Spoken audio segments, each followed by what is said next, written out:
কিছু জিনিস কিছু কথা মন ছুঁয়ে যায়। জামায়াত হুজুর কি কথাগুলা বলে সকলেই শেষ পর্যন্ত শুনে যাবেন। কোনো বিরোধী দলের নেতাকে কোনোদিন কোনো প্রস্তাব দিতে দেখিনি কোনো সংসদে। আপনি অত্যন্ত গুরুত্বপূর্ণ একটি বিষয়ের উপরে সংসদের দৃষ্টি আকর্ষণ করেছেন, সেজন্য আপনাকে ধন্যবাদ। প্রত্যেক বক্তাই গুরুত্বপূর্ণ বক্তব্য রেখেছেন এবং দেশের কল্যাণে এই বক্তব্য কাজে লাগবে। আপনি ইউ টেক ইউর টাইম, আপনি যুক্তিসঙ্গত যতক্ষণ লাগে আপনি বলুন। তারা সাধারণত মারা গেলে এদেশে এখন আর ফিরে আসে না। এক সময় 2 দিন, 5 দিন, 7 দিন, 13 দিন, 15 দিন পরে তাদের লাশ ফেরত আসত।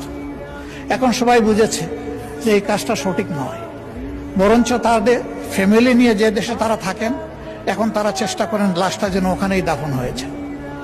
তাদের এখানে আমাদের কাছে এইরকম কোনো চাহিদা নেই যে আমাদের লাশটা বিদেশে নিয়েছেন, কিন্তু তারা জীবন্ত যখন আসে তখন লাশের চাইতে খারাপ পরিণতি কোনো কোনো ক্ষেত্রে তাদেরকে ভোগ করতে হয়।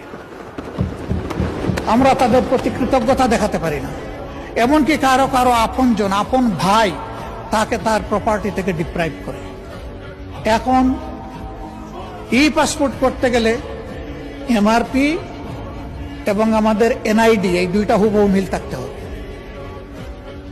আমাদের অফিস ল্যাপসেসের কারণে ওই আকার একার নামের একটু অধিক সেদিক, বয়সের একটু সামান্য তারতম্যের কারণে এখন আর ই পাসপোর্ট হচ্ছে না।